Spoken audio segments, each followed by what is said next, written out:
Skriftlig engelsk delprøve 1A.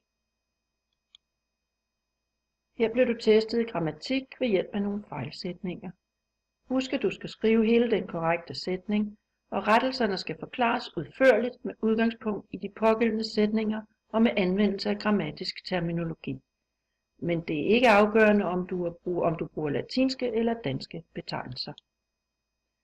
I det følgende gennemgås en række fejlsætninger inden for 16 grammatiske kategorier. Bemærk, at ikke alle fejltyper under hver kategori er dækket af denne gennemgang. Husk at beskrive fejlretningerne i hele sætninger med brug af grammatisk terminologi og med udgangspunkt i ordene i sætningen. Og husk at skrive hele den korrekte sætning. Det første er en ordstillingsfejl. Den forkerte sætning lyder: After discussing the matter over lunch, decided they to close the deal immediately. Den skal rettes til: After discussing the matter over lunch, they decided to close the deal immediately. Det skal den, fordi subjektet they skal stå før verballeddet decided, fordi man på engelsk bruger ligefrem ordstilling, det vil sige, at subjektet kommer før verballeddet. Hvis verballeddet står før subjektet, kaldes det omvendt ordstilling. Det næste er også en ordstillingsfejl, men det er inden for adverbielle led. As I in my introduction have mentioned, the themes dealt with in the text are loss and memory. Den skal rettes til: As I have mentioned in my introduction, the themes dealt with in the text are loss and memory. Et længere adverbialt led, det vil sige et led på mere end et ord, og her er det in my introduction, det kan ikke stå imellem subjekt og verballed. Subjektet er her I, verballeddet er have mentioned. Derfor så flyttes det hen i slutningen af sætningen, altså efter mentioned. Det næste er fejl i adjektiv eller adverbium. Eksemplet, der er valgt her: The girls were unusual quiet at the party. Det skal rettes til: The girls were unusually quiet at the party. Og det skal det, fordi unusual er et adjektiv, men det skal ændres til et adverbium, det vil sige tilføjes ly, fordi det siger noget om adjektivet quiet. Kongruensfejl. A bucket full of flowers stand outside the shop. Rettes til: A bucket full of flowers stands outside the shop. Verballeddet skal bøjes i tredje person singularis, altså tilføjes s, fordi bucket er subjekt og står i singularis. Det er en kongruensfejl. Det er jo bucket, som er subjektet her, og ikke flowers. Bemærk, at kongruensfejlen i denne gennemgang udgør 1 ud af 16 fejl. Fejl i adjektivets bøjning. Never had they seen more deadlier accuracy than from the experienced deer hunter. Det rettes til: Never had they seen deadlier accuracy than from the experienced deer hunter. Når adjektiver gradbøjes på engelsk, tilføjer de enten er eller est, eller bøjes med more og most. Her er der brugt begge dele i den forkerte sætning, og den korrekte form er deadlier, altså more er blevet slettet. Fejl i præposition plus that-sætning. Den forkerte sætning lyder: There were no signs of that the storm was coming. Korrekt skal den være: There were no signs that the storm was coming. På engelsk må en præposition ikke følges af en that-sætning. I denne sætning kan man fjerne præpositionen of. I andre sætninger er det andre løsninger, der skal vælges, og det vil være en rigtig god idé at sætte sig mere ind i reglerne i fejlstøvsugeren eller i grammatikbogen. Forkert form af verbum.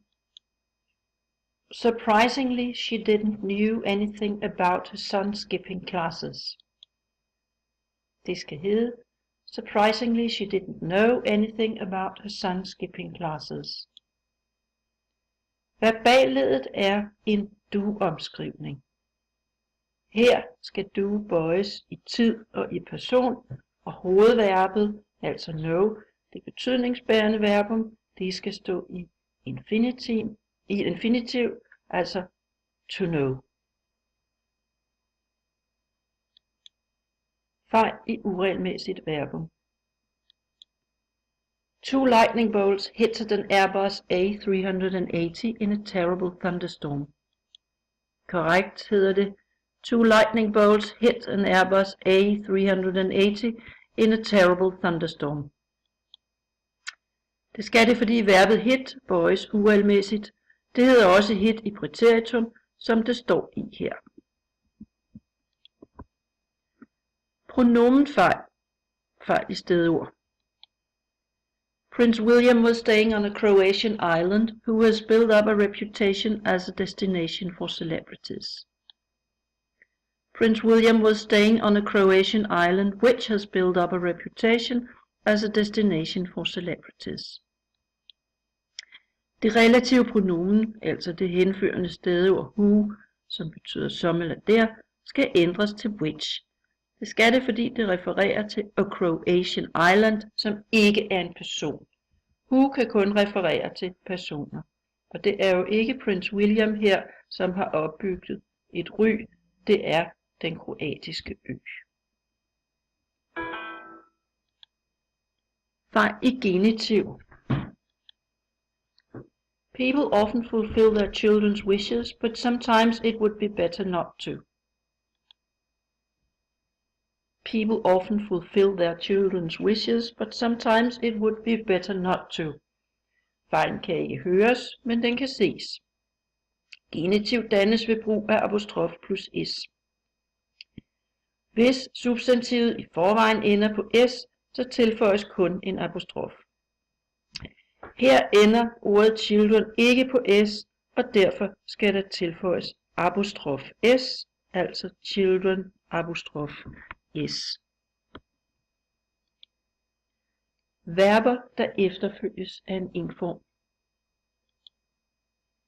In general, elder siblings do not mind to take care of their younger brothers and sisters. Rettes til: In general, elder siblings do not mind taking care of their younger brothers and sisters. Nogle engelske verber, f.eks. avoid, deny, enjoy og mind, skal følges af en indform på engelsk. Derfor skal to take ændres til taking. I fejlstøvsugeren eller grammatikbogen kan du se en liste over endnu flere verber, som følger denne regel. Uregelmæssig flertalsdannelse. Many people lost their lives during the tsunami in 2004. Korrekt skal det være: Many people lost their lives during the tsunami in 2004. Substantiver, som ender på f eller fe i singularis, ændres til f, eller de ændrer f til v i pluralis. Derfor bliver life altså i pluralis til lives med v. Artikler. She is nurse at the Royal Infirmary. Rettes til she is a nurse at the Royal Infirmary. På engelsk bruges ubestemt artikel blandt andet foran stillingsbetegnelser. Derfor skal det være a nurse. Det vil være en god idé også her at tjekke fejlstøvsugeren eller grammatikbogen angående endnu flere regler om brug af artikler, manglende støtteord ved adjektiv. The interesting about the new machine is the design. Rettes til: The interesting thing about the new machine is the design. På engelsk kan adjektiver normalt ikke fungere som substantiv. Derfor skal de have et støtteord. Her kan man tilføje ordet thing til interesting.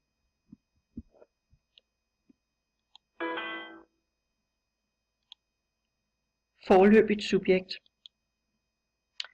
There is spent a lot of money in the new cafe. A lot of money is spent in the new cafe.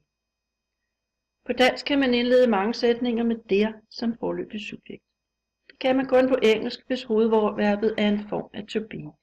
For eksempel hvis der stod, there are many people in the cafe. Men i denne sætning er hovedverbet spent. Derfor kan man ikke bruge det foreløbige subjekt. Man skal altså slette there, og ordstillingen bliver ændret.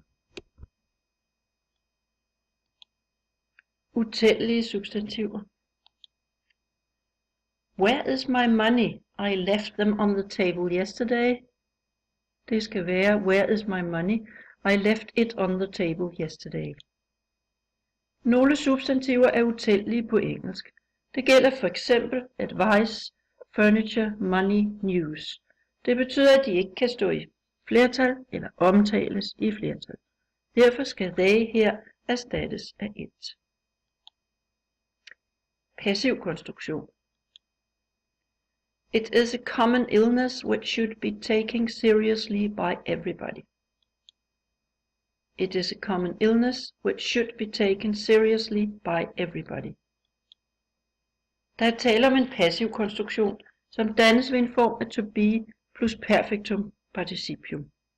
Her betyder det, at taking, som er hovedverbet, skal ændres fra ing-form til perfektum participium, altså taken.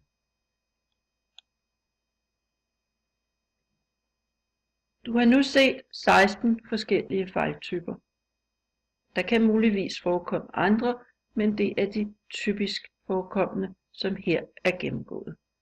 Bemærk, at eksemplerne ikke er dækkende for alle fejltyperne. Derfor vil vi opfordre dig til i fejlstøvsugeren og i grammatikbogen at finde mere. Slå op i indholdsfortegnelsen under den relevante ordklasse eller i stikordsregistret sidst i grammatikbogen. God fornøjelse.